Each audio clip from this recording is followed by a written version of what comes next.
When a man starts to wake up, he naturally pulls away from the crowd. Not because he hates people, but because the usual way of connecting stops making sense. Most conversations revolve around status, gossip, or complaints. And once he begins to see through that, it gets harder to engage. He's not bitter. He's not isolating himself out of pride. He's just stopped chasing what others are still chasing. He starts to notice the performance in everyday interaction, the need to be liked, to belong, to say the right thing. And without making a big deal about it, he quietly steps back. People might still wave. They might still offer small talk, but the connection is no longer there because it was never real to begin with. He didn't cut ties, he didn't burn bridges. He simply stopped pretending. And when he does that, distance happens on its own.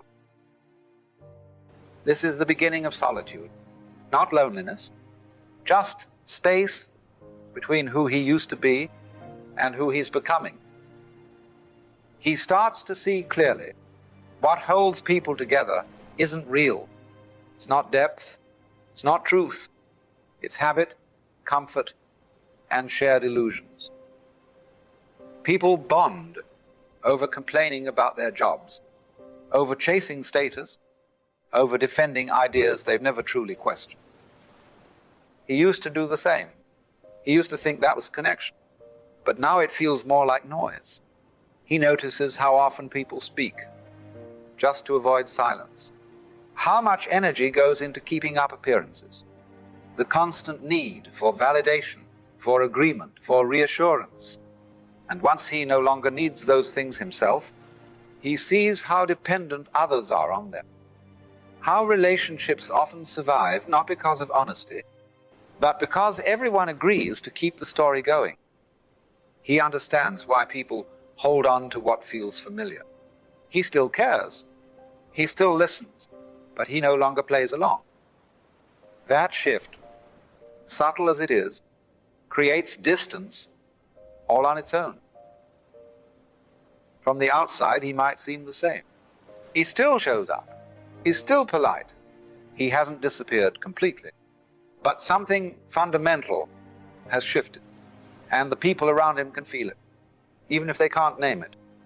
They sense that he's no longer trying to impress anyone, that he's not looking for approval, that he's not playing the social game anymore.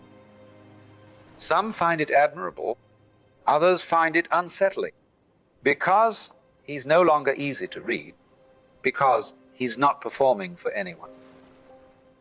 He doesn't flatter, doesn't compete, doesn't entertain, and that makes him hard to place. People might say he's distant, or too quiet, or that he's changed. What they really mean is, he no longer fits into the roles they've grown used to. They liked him better when he reflected their values. Now, he reflects something else, something still, grounded, and not dependent on being liked. People see him, but they don't really know him, because knowing him now would require them to see what he sees, and most people aren't ready for that. He once believed that staying connected meant staying involved, showing up, participating in conversations, maintaining appearances. But with time, that definition changed. As his priorities shifted inward, he stopped engaging out of obligation, not because he cared less, but because he no longer needed others to affirm his place in the world. He still values connection, but not if it depends on constant engagement, emotional performance, or subtle negotiation for approval. He doesn't withdraw out of resentment. He simply no longer finds value in maintaining relationships built on pretense or expectation. To those accustomed to transactional connection, his presence can feel distant. But in truth, he's simply not playing the same role anymore. He no longer speaks just to keep the peace. He no longer sees himself through other people's eyes. What emerges in that space is not loneliness, but clarity. A calm independence that allows him to remain rooted even when others come and go. He's become honest. And from that honesty, a deeper kind of freedom begins to take shape. From the outside, solitude is often misunderstood. To most people, being alone signals a lack of friends, of purpose, of belonging.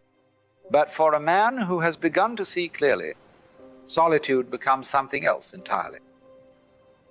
He no longer fills his time with distractions, just to avoid being alone with himself. He no longer seeks out constant company to escape discomfort. He's learned to sit in silence without needing it to end. What others describe as loneliness is often just unfamiliar stillness. They equate the absence of noise with emptiness. He's realized that most of what fills a typical day, talks, tasks, and duties, is just noise pretending to be important. In solitude, he sees himself without distortion. There's no one to impress, no image to maintain, and that clarity, while uncomfortable at first, becomes a source of strength. He doesn't avoid people, but he also no longer depends on them to feel complete. This shift usually confuses others. They assume he must be withdrawn, disconnected, or even arrogant. But in truth, he's simply content with his own presence. He has faced the silence most people run from and discovered it wasn't silence at all. It was peace. As he grows more inwardly stable, he becomes less predictable to others.